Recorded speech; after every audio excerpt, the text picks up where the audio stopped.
आइए सुनते हैं एक नई कहानी, उसके हिस्से का सुख। कहानी की लेखिका है आभा श्रीवास्तव। तो चलिए कहानी की शुरुआत करते हैं। दादा का पत्र पढ़कर मैं सन्न सी खड़ी रह गई। इस उम्र में यह क्या किया भाभी ने? जिस समय दादा और अम्मा को उनकी सबसे अधिक जरूरत थी, वे उन्हें इतनी बड़ी चोट दे गईं। क्या शोभना भाभी बाबूजी के मरने का इंतजार कर रही थीं? या फिर रति की नौकरी लगने का? सबसे अधिक भय तो ससुराल में नाक कटाई का था। सारा आगा पीछा सोचते मैं पसीने से नहा गई। घड़ी के स्वर में 5 बजने की सूचना मिली। इनके आने का समय हो चुका था और मैं घंटे भर से चिट्ठी की दुनिया में ही गोते खा रही थी। रसोई में आकर जल्दी जल्दी नाश्ते की तैयारी करते समय भी हाथ कांप रहे थे। दरवाजे पर घंटी का स्वर सुनते ही मैं चौंक उठी। पीड़ा दबाते हुए दरवाजा खोला तो चिर परिचित मुस्कुराहट के साथ पतिदेव खड़े थे। ब्रीफकेस और सब्जी का थैला देते हुए इन्होंने मेरा मूड भाप लिया था। क्या बात है, इतनी उदास क्यों हो? इनका स्नेह भरा स्वर सुनकर मैं शायद बिलख ही पड़ती, लेकिन स्वयं को जब्त किए रही। कुछ नहीं, हाथ जल गया था। अरे बर्फ लगाई, बरनॉल लगाया? ये फौरन फर्स्ट एड में जुट गए, जबकि हाथ के घाव से ज्यादा मन के घाव दुख रहे थे। बरनॉल की ठंडक और इनके हाथों का स्पर्श पाकर मैं फपक पड़ी तो ये अनायास ही घबरा उठे। अरे अरे क्या हुआ सविता, क्या हुआ? मैंने आंसू पोंछकर चुपचाप पत्र इनके आगे रख दिया। पत्र पढ़कर इनके चेहरे पर संतोष और कुछ कुछ छुटकारे सा भाव आया। इसमें इतना दुखी होने की कौन सी बात है सविता? शोभना भाभी ने जो किया बिल्कुल सही किया। सही समय पर वे उस नर्क को छोड़ गईं, वरना दादा और अम्मा उन्हें भी छोटी चाची की तरह पागल ही करार कर देते। लेकिन अभी अभी तो इति की नौकरी लगी थी। बाबूजी को गुजरे अभी कितने दिन बीते हैं। अम्मा और दादा तो इस सदमे से अभी उबर भी नहीं पाए हैं।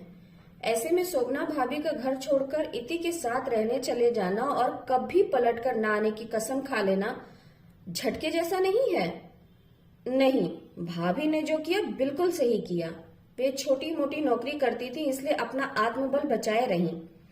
सविता तुम मायके के मोह में बंधी थी, इसलिए भाभी का दर्द नहीं देख सकी। इति ने तिल तिल कर माँ को मरते हुए घुटते हुए देखा है, इसलिए नौकरी लगने पर पहली तनख्वाह माँ के हाथ में रखने के बजाय वह माँ को ही नरक से निकाल ले गई। तुम क्या सोचती हो कि यह फैसला शोभना भाभी का अकेले का है? इति अब अपने पैरों पर खड़ी है। इस फैसले में उसकी अहम भागीदारी है। सच कहूं तो मुझे भी गर्व है शोभना भाभी और इति पर, जिन्होंने अत्याचार का विरोध तो किया। मायके का पर्दा उठते देखकर मैं खिसिया गई थी, पर अम्मा और दादा का सोचा है? इस उम्र में दादा क्या अम्मा को अकेले संभाल पाएंगे? यह तो अम्मा और दादा को तब सोचना चाहिए था जब शोभना भाभी बरसों पहले ब्याह कर आई थी। कहते हुए वे उठ खड़े हुए। ये मेरे मायके से आकर भी कुछ कहते नहीं थे, तो मैं समझती थी कि मायके की कलई ढकी हुई है। मुझे नहीं पता था कि ये इतना कुछ महसूस कर सकते हैं। बाबूजी को कैंसर था। शोभना भाभी ने जी जान से उनकी सेवा की। अम्मा तो जब तब घुटनों के दर्द का ही रोना रोती रहती थी। अंतिम समय में तो अम्मा ने बाबूजी के कमरे में जाना ही छोड़ दिया था। लेकिन वही अम्मा अब कमर की हड्डी टूटने के कारण बिस्तर पर पड़ी हैं और दादा ही उनकी सेवा सुसुसरा कर रहे हैं। मुझे उस क्षण भाभी पर बेहद क्रोध आया। कैसी औरत है भाभी! इस उम्र में जब पति को पत्नी की सबसे ज्यादा जरूरत होती है, वे बेटी के साथ रहने चली गई।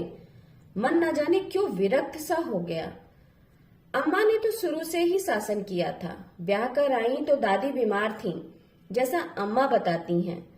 कुल 6 माह ही जीवित रही थीं। दादी उनके ब्याह के बाद और दादी के मरने के बाद तो पूरी गृहस्थी की बागडोर अम्मा के हाथ में थी। वैसे तो बाद में चाचा का परिवार भी बसा, किंतु चाची थी बेहद शांत गौ स्वभाव की। अम्मा ने अपने तिकड़मी दिमाग से ऐसा ताना बाना बुना कि चाचा और बाबूजी दोनों उनकी मुट्ठी में थे। चाची की 3 बेटे थे। अम्मा और चाची को रसोई बहुत सालों तक एक में ही बनती रही। एक दिन पता नहीं कैसे सीधी सादी चाची में विद्रोह जाग पड़ा और उन्होंने अम्मा की रसोई से अपना चूल्हा अलग कर दिया। बस यहीं से शुरू हुई उनकी यातना की यात्रा। चाचा तो आरंभ से ही अम्मा को सही मानते थे। पत्नी को उन्होंने मात्र भोग्या ही माना। अलग होने के बाद भी वे चाची को ही दोषी ठहराते रहे। कभी भी अपनी तनख्वाह चाची के हाथ में नहीं रखी। अम्मा के लिए गृहस्थी जुटाना, राशन लाना, साड़ियां लाना सब चाचा ही करते और चाची चुपचाप घुट घुट कर अपनी उपेक्षा सहती रहती। कभी अम्मा या चाचा की मेहरबानी होती तो थोड़ा बहुत राशन चाची की रसोई में सप्लाई हो जाता, जिसे चाची कंजूस के धन की तरह इस्तेमाल करती। मैं 13-14 बरस की थी जब कुछ कुछ समझने लगी थी। चाची का चूल्हा अक्सर ठंडा रहता। चाचा और बच्चों का खाना पीना हमारी रसोई में ही होता था। स्वाभिमानिनी चाची भूखी रह जाती, किंतु अम्मा के दबंग शासन में दोबारा लौटना उन्हें गवारा न था। एक दिन अम्मा की रसोई से खाना चुरा कर ले गई थी मैं चाची के लिए, लेकिन यह सिलसिला भी अधिक दिन नहीं चल सका। अम्मा ने 17 बरस की उम्र में ही मुझे ब्याह दिया। नई गृहस्थी और ससुराल की जिम्मेदारियों के बीच चाची का ध्यान ही नहीं आया। एक दिन खबर मिली कि चाची पागल हो गई हैं। तब मेरा बड़ा बेटा होने वाला था। चाची को देखने नहीं जा पाई। पूरे 1 वर्ष बाद मायके गई। पागल चाची को अम्मा दामाद से कैसे मिलवाती। मैं ही पिछवाड़े की कोठरी में चाची से मिलने गई। कोठरी क्या थी, 4 बांस खड़े करके एक तिरपाल तान दिया था। उसी के नीचे फटे कपड़ों में सिकुड़ी सिमटी चाची बैठी थी, जर्जर, कमजोर, असहाय। इतनी ठंड में भी फटा ब्लाउज और पेटीकोट पहने। उफ, कैसी बदबू फैली थी चारों तरफ। एक और तसला पड़ा था, शायद उसी में चाची को जानवरों की तरह खाना दिया जाता था। चाची की शून्य आंखों में पहचान का कोई चिन्ह न था। अम्मा से पहली बार नफरत हुई थी मुझे। उल्टे पैरों लौटकर अम्मा को किनारे ले जाकर खूब आड़े हाथों लिया था मैंने। तब बड़े व्यंग्य से मुस्कुराई थी अम्मा। इतना ही दर्द है ना सवी, तो ले जा चाची को अपने साथ। रोका किसने है? देखूं कितना करती है और कब तक रखती है। मैं अम्मा को सुना तो गई थी, किंतु क्या चाची की साफ सफाई करने या अपने साथ ले जाने की हिम्मत कर सकती थी? अम्मा से रिश्ता तोड़ देने का मन हुआ। नहीं, इतनी निर्दयी औरत मेरी मां नहीं हो सकती। किंतु ससुराल में ओट रखने के लिए मायके का आंचल जरूरी होता है। मायके में माँ, बाबूजी, दादा, चाचा, चचेरे भाई सभी तो थे। एक तरफ भरा पूरा मायका, दूसरी तरफ पागल चाची। मैंने लोक लाज के लिए मायका ही चुना। पूरे रास्ते मेरे आंसू बहते रहे।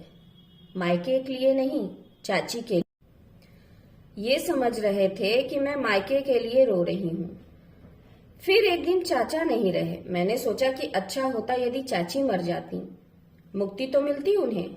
चाचा की 13वीं पर पंडितों और बिरादरी को खूब धूमधाम से जिमाया गया, किंतु चाची भूखी ही रह गईं। चाची के बेटे भी स्वार्थी निकले। मात्र चाचा की पेंशन के लिए जैसे चाची जीवित थीं। पहली तारीख को चाची का अंगूठा लगवाकर चाचा की पेंशन ले ली जाती और उस पेंशन की एक दमड़ी भी चाची पर खर्च नहीं होती। चाची जीवित थी, एक राह चलते कुत्ते की तरह। नई बहुएं उन पर हंसती थीं। नहीं हंसी तो बस शोभना भाभी। शोभना भाभी मेरी शादी के 5 बरस बाद ब्याह कर आई थीं। मेरी ही हम उम्र थीं। शायद आते ही वे जान गई थीं कि अम्मा के दबंग व्यक्तित्व के आगे उनका चलना तो क्या, सिर उठाकर खड़ा होना भी कठिन है। वे साधारण पढ़ी लिखी थीं। मैं जब भी मायके जाती भाभी को बाहर से आया हुआ पाती या बाहर जाते हुए। रसोई तो हमेशा की तरह अम्मा ही संभालती। पता नहीं कौन सी मजबूरी थी भाभी की कि छोटी मोटी नौकरी करनी पड़ती थी। अम्मा के शब्दों में कहूं तो शोभना भाभी को मेम साहब बनने का शौक चर्राया था। अपनी सुखी गृहस्थी के रस रंग में और छोटी मोटी समस्याओं में डूबी हुई मैं जब भी मायके जाती तो अम्मा से ही बतियाती। शोभना भाभी चुप ही रहती। अपने और दादा के ब्याह के इतने बरस बाद भी मेरी शोभना भाभी से एक निश्चित दूरी बनी ही रही। हाँ, इति के होने के बाद घर की रौनक अवश्य बढ़ गई। शोभना भाभी से मेरा कोई जुड़ाव नहीं हो पाया, लेकिन उनके आने से चाची की स्थिति में अवश्य सुधार हो गया था। अब चाची साफ सुथरी व शांत नजर आती। टिकली, सिंदूर, चूड़ियां तो एक सपना था अब उनके लिए, लेकिन अब वे साफ सुथरी धोती पहनती। उनका कोना भी स्वयं भाभी साफ करती। मुझे आश्चर्य होता कि अम्मा की रसोई में बेहद कम जाने वाली भाभी चाची का इतना ध्यान कैसे रख लेती हैं। शायद इसे ही इंसानियत कहते हैं। इस एक गुण के लिए मैं शोभना भाभी के 100 दोष माफ कर सकती थी। अम्मा आवाज से भुन भुन कर रहती थी, जो कि स्वाभाविक था। किसी भी सास को अपनी बहू के गुण जरा कम ही दिखते हैं, और चाहे मुझसे बेहद स्नेह करते थे, पर पापा के उज्जट स्वभाव से मैं अच्छी तरह से परिचित थी। फिर एक दिन चाची को भी मुक्ति मिली और वे परलोक सिधारी। अम्मा के घुटनों का दर्द बढ़ता गया। बाबूजी को गले का कैंसर हो गया। चाची और हमारे घर बट गए। कई बरस बीत गए। धीरे धीरे मेरा मायके जाना भी लंबे अंतराल पर होने लगा। कुछ बच्चों की पढ़ाई के कारण, कुछ गृहस्थी की व्यस्तताओं के कारण और कुछ दूरी के कारण मैं काफी दिनों तक अम्मा के पास नहीं जा सकी। बाबूजी के कैंसर की खबर सुनकर मैं बेहद घबरा गई थी। उनकी अच्छी खासी पेंशन और बचत ही तो मेरे मायके का आर्थिक संबल था। बाकी दादा तो जितना कमाते उतना फूंक डालते थे। इति इंजीनियरिंग की पढ़ाई कर रही थी। उसका खर्चा भी बाबूजी के जिम्मे था, लेकिन बाबूजी शायद इति की पढ़ाई पूरी होने तक जीवित थे। उधर इति की पढ़ाई करने के बाद इति को नौकरी मिल गई। बाबूजी अस्पताल में भर्ती हो गए। वे मात्र 2 ही दिन भर्ती रहे। नर्सिंग होम में उनका दम निकल गया। इससे पहले कि मैं उन तक पहुंचती, वे दुनिया छोड़कर चले गए। इति की दिल्ली में मल्टीनेशनल कंपनी में बेहद अच्छी नौकरी लग गई थी। बाबूजी की मृत्यु के हफ्ते भर बाद ही उसने ज्वाइन कर लिया था। अपने मायके के इस रीति कोने की मैं सदा आड़ करती थी। सोचती थी कि पतिदेव को कुछ भी पता नहीं चलता होगा, लेकिन यह भ्रम भी आज टूट गया जब इनके मुंह से अपने मायके की इतनी स्पष्ट स्थिति का वर्णन सुन लिया। फिर भी मैं नतमस्तक थी कि इतनी लंबी वैवाहिक यात्रा में इन्होंने कभी भी मुझे मेरे मायके को लेकर कोई ताना नहीं दिया था, ना ही घर वालों से इस संबंध में कोई चर्चा की थी। उस रात मुझे बेहद उदास देखकर उन्होंने ही प्रस्ताव रखा था, सवी, क्या अम्मा के पास जाने का मन है? लेकिन चाहते हुए भी मैंने इनकार कर दिया। मैं शोभना भाभी के पास जाना चाहती थी। जब मैंने भरे गले से कहा तो ये मेरा मुंह देखते रह गए। मैंने इनसे कभी नहीं कहा था कि अम्मा से तो मेरा जुड़ाव उसी दिन खत्म हो गया था जिस दिन मैं चाची की दुर्गति समझने लायक हो गई थी।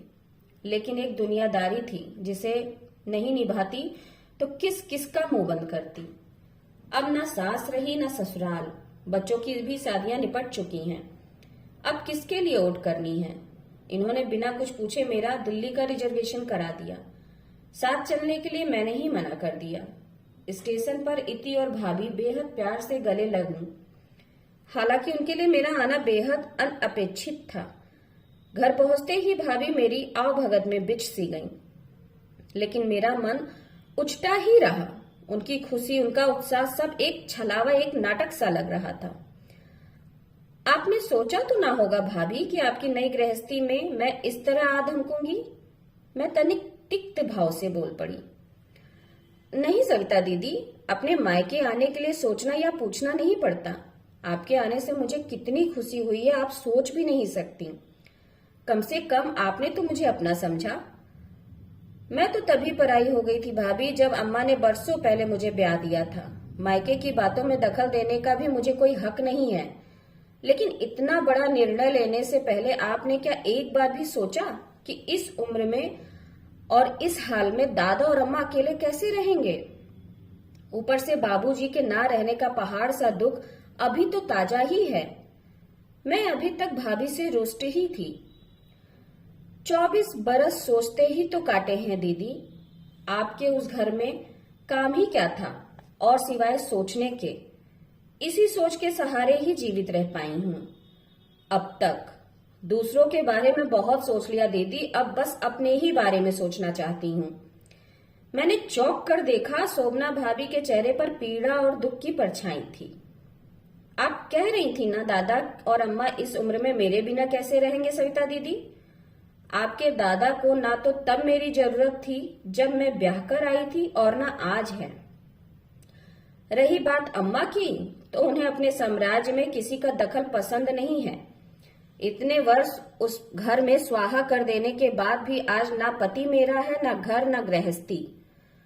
ऐसा क्यों कह रही हैं भाभी? ऐसा होता तो क्या दादा मुझसे कहते कि शोभना चली गई है? दीदी, अब अम्मा जैसी गृहस्थी ना मैं कभी कर पाई ना कर पाऊंगी, और सच कहूं तो करना भी नहीं चाहती।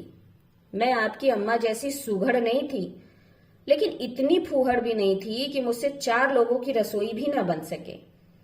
लेकिन काम करते समय अम्मा की घूरती निगाहों से डर कर कभी सब्जी जल जाती तो कभी आटा गीला हो जाता, कभी तेल छलक जाता तो कभी चीनी बिखर जाती, कभी अचार गिर जाता। बस दीदी, अम्मा को तो बहाना चाहिए था मुझे फूहड़ साबित करने का। कोई लड़की माँ के पेट से गृहस्थी सीखकर नहीं आती है। अम्मा को घर गृहस्थी चलाने का बरसों का अनुभव था। मेरी तो शुरुआत थी ना, करते ही करते सीखती ना। बाबूजी और आपके दादा के सामने रोज नया नाटक रचती अम्मा कि आज बहू ने दाल जला दी, आज सब्जी में नमक अधिक कर दिया, आज दाल में नमक अधिक कर दिया, आज दाल में नमक कम कर दिया। यह सिलसिला आज तक चलता है दीदी, कभी खत्म नहीं हुआ। अपना दुख किससे कहती? बाबूजी तो मिट्टी के माधो थे और आपके दादा थे पूरे श्रवण कुमार। मैं अम्मा की असलियत खूब जानती थी, लेकिन भाभी के मुंह से यह सब सुनना मुझे कहीं ना कहीं कचोट रहा था। भाभी मानो आज अपना सारा दर्द उड़ेल देना चाहती थी। इति के जन्म के बाद आपके दादा ने कमरा तक अलग कर दिया था। दीदी के बेटा ना होने पर क्या मुझे ही ब्लेम करना चाहिए था? पहली जचगी में मुझे क्या अनुभव था? कुछ भी नहीं। अम्मा भी पास नहीं भटकी। क्या नवजात बच्चे के साथ बहू अकेले सोती है? मायके क्या जाती? वहां मेरे मध्यम वर्गीय वकील पिता के घर मेरी 2 बहनें पहले से अनब्याही बैठी थीं। जाकर उन पर बोझ क्यों बढ़ाती? लेकिन यहाँ रहना मेरे लिए भारी पड़ गया। इति पेट में थी तब भी आपकी अम्मा ने भूखे पेट तक रखा था। आप विश्वास करेंगी, बड़ी लंबी कहानी है दीदी। नन्ही इति को गोद तक नहीं लिया उसकी दादी ने। अनाड़ी हाथों से मैं ही जैसे तैसे सब करती रही। मेरी अधिक देखभाल तो क्या होती, बस 2 वक्त खाना मिल जाता था, यही बहुत था। 2 रोटी से तीसरी रोटी अगर ले लेती तो अम्मा टोक देती, भूख ज्यादा लगी है क्या? कौर गले में ही अटक जाता। लड़कियां मायके में पेट रखकर नहीं आती हैं दीदी। भाभी कभी मुझसे कहा नहीं आपने? मैं ही कुछ कहती अम्मा से, उन्हें समझाती। क्या दादा और बाबूजी भी अम्मा को की अति नहीं देख सके? दीदी, ननद भाभी का रिश्ता तो वैसे भी सुखदायी नहीं रहता, फिर आपसे क्या कहती। रही बात बाबूजी की और आपके दादा की, तो उनका रिमोट कंट्रोल तो अम्मा के हाथ में ही था। आपके दादा को जब पीने की तलब लगती तो मेरे लाख विरोध के बावजूद अम्मा चट उनके हाथ में पैसा धर देती। यही कमजोर नस थी आपके दादा की, जिसके रहते वे अम्मा के गुलाम बने रहे। आपके दादा और अम्मा ने मेरे रूप पर मुग्ध होकर शादी तो कर ली थी, लेकिन समय समय पर दहेज की चौथ भेजना मेरे पापा के बस में ना था। ताने सुना सुना कर अम्मा ने कलेजा छलनी कर दिया मेरा। मैं यहाँ वहां भटकते हुए छोटी मोटी नौकरी करती रहती, ताकि अपनी और इति की जरूरी आवश्यकताओं को पूरा कर सकूं। ज्यादा पढ़ी लिखी या ट्रेंडी तो नहीं थी।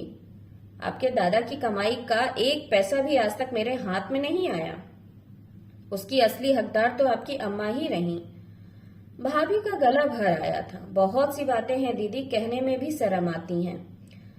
घर में दूध आता, मेवा आता, फल आते, लेकिन उन्हें छूने का हक मुझे ना था। हिम्मत भी नहीं थी। इतने वर्षों में शायद ही किसी दिन भरपेट खाना खाया हो। अम्मा पता नहीं किस चिढ़ के मारे मुझसे बात करना बंद करती तो महीनों ना बोलती। फिर किसकी मजाल जो मुझसे बात कर ले। अगर वो बात ना करती तो बाबूजी भी बात ना करते। मैं हमेशा सहमी सी रहती, पता नहीं किस बात पर अम्मा नाराज हो जाएं। उनका यह रवैया आज तक मुझे आतंकित किए रहता है। एक दिन की बात है, मेरे सर से पल्लू उतर गया था तो आपकी अम्मा ने मुझे बोला कि दिमाग होश में है कि नहीं। आपके दादा को नशे से ही फुर्सत ना थी। पता नहीं आप जानती हैं या नहीं, अब तो यह लत ड्रग के इंजेक्शन लेने तक पहुंच चुकी है। उनकी नशे की आदत सुधर सकती थी अगर अम्मा इतना बढ़ावा ना देती। लेकिन वे ऐसा क्यों करती? अगर बेटा सुधर जाता तो शायद उसकी अपनी गृहस्थी बस जाती। लेकिन तब अम्मा के शासन की बागडोर उनके हाथों से छूट जाती। भला जीते जी अम्मा ऐसा कैसे होने देती? छोटी चाची की गत देखी थी ना आपने?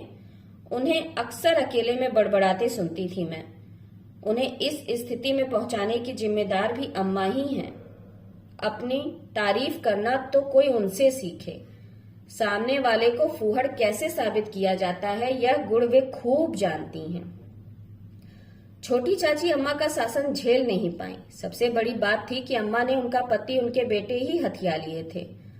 काम करती छोटी चाची, वाही लूटती अम्मा। इच्छाओं को मारते मारते छोटी चाची पागल हो गईं। पता नहीं कौन से अच्छे कर्म थे दीदी कि मैं उस नरक से बाहर निकल आई।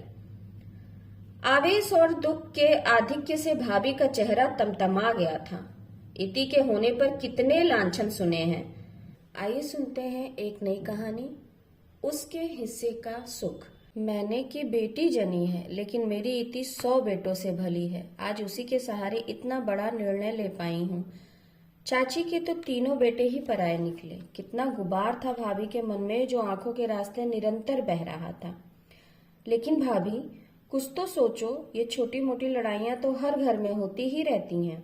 अम्मा के कुल्हे की हड्डी टूट गई है, बिस्तर पर पड़ी है। दादा अकेले क्या क्या करेंगे? क्या आपका फर्ज नहीं बनता कि इस समय जाकर कुछ दिनों के लिए संभाल दे? शायद अम्मा का अहंकार कुछ पिघल जाए, शायद दादा भी आपकी कद्र समझ सकें। प्लीज भाभी, इंसानियत के नाते ही सही। बस सविता दीदी, मैं भगवान नहीं हूँ। उस घर में मैं तिल तिल कर मरी हूँ। आपके दादा को तो एक बार माफ कर सकती हूँ, लेकिन अम्मा को नहीं। बहुत झेला है मैंने, और मेरे घाव अभी भी भरे नहीं हैं। पहले डरती थी अम्मा से, फिर नफरत करने लगी, लेकिन अब तो कोई भाव ही नहीं उपजते हैं दीदी। फिर किस भावना से जाकर सेवा करूं? हाँ, इति को नहीं रोकूंगी। उसे अपने पापा या दादी के लिए जो कुछ भी करना है कर सकती है। एक बात अवश्य कहूंगी सविता दीदी कि चाची और मुझे जितना सताया है अम्मा ने, उसका कुछ अंश तो उन्हें भुगतना ही पड़ेगा। इंसान को अपने किए का फल किसी न किसी रूप में मिलता ही है। चाची की आहें व्यर्थ नहीं जाएंगी, चाहे हम और आप कितना ही कोशिश कर लें। मानो नफरत का एक सैलाब था शोभना भाभी के मन में। सच, चाची की व्यथा तो कभी महसूस ही नहीं कर पाई। जब तक महसूस करने की उम्र हुई ब्याह दी गई, लेकिन शोभना भाभी ने कितना झेला है यह भी मुझे आज इतने समय बाद पता चला। अगर इतना सब मैंने सहा होता तो शायद टूट गई होती मैं और वही करती जो आज शोभना भाभी ने किया है, या शायद इतने दिन इंतजार भी नहीं करती। भाभी की कहानी सुनकर यही लगा कि वाकई औरत ही औरत की दुश्मन होती है। अगर भाभी सांस लेने के लिए वह घर छोड़ आई हैं तो शायद वे सही हैं। सुनने में सभी बातें सामान्य लग सकती हैं, लेकिन जो भोगता है वही इतना दर्द जानता है। इतना कुछ सुनने के बाद मेरा मन जैसे थम सा गया था। घर से कितनी ही बातें सोचकर निकली थी, लेकिन अब सब कुछ जानने के बाद मैं निशब्द थी। अगले ही दिन वापसी का रिजर्वेशन था। आई थी तो तैस में, कुछ क्रोध में थी, लेकिन लौटते समय मन बेहद तरल था। सच, कितनी स्वार्थी थी मैं। हमेशा अम्मा की तरफ से ही सोचा। औरत होकर भी भाभी के मन को नहीं पढ़ पाई। आज जब समझ पाई तो लग रहा था कि सारे कलुष दूर हो गए। सच, घर गृहस्थी पति कोई सुख नहीं जाना भाभी ने। उस छोटी सी उम्र में जब वे ब्याह कर आई होंगी तो उनके सारे सुनहरे सपने मेरी विजेता अम्मा के उग्र तेज की ज्वाला में भस्म हो गए होंगे। बहुत दिन सहा, आज बेटी इस लायक हुई है कि माँ को उसके हिस्से का सुख दे सके, तो भाभी को पूरा हक है कि वे अपनी बची हुई जिंदगी सुख चैन से काटें।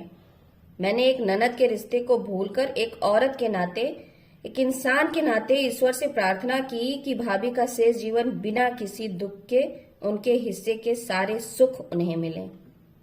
तो ये कहानी यहीं समाप्त होती है।